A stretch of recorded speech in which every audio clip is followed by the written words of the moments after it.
Bye-bye! Oras na nga ng aming pag-uwi, kaya kailangan na naming magpaalam.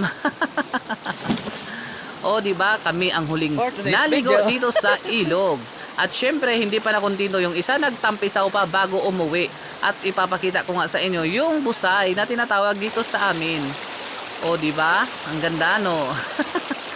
At eto na nga, yung nilagyan nila ng bato para mas lalong lumalim Ayun ni yung Mayo, oh. tubig. Pero sa totoo lang, malalim talaga yung tubig. May Tay? part talaga siya na malalim. At syempre may nakita akong damit kung kanino ito. Akala ko doon sa kasama kong bata. Syempre hindi daw sa kanila. Syempre ibinalik ko na. Makabalikan ng may-ari. Syempre hindi pa ako nakapag-ayos ng maayos. Syempre sa bahay na ako maliligo dahil nga syempre kailangan ko magbanlaw. O di ba?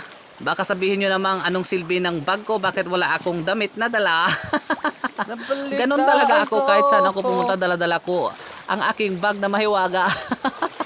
Basta ang masasabi ko lang, kailangan ko magbanlaw at magsabon. Wala kasi akong dalang sabon. O di ba, ayun na yung mga kasama ko. O di ba, ganon. Ayun na sila, nakahanda na sila at eto na nga, malapit na kaming maglarga. O di ba, kawawa naman ako, kailangan ko maglakad. Siyempre hindi kami kasya doon sa motor, babalikan na lamang kami na mahuli, di ba? Hindi kami kasyang lahat doon. Dahil nga sa alam kong hindi kami kasya sa motor, kaya naglakad na ako. Nauna na pala sa akin si Princess at sumunod naman si Honey. Kung tanong yung pagod ako, syempre, nakakapagod kayang lumangoy, napahay pa si Honey.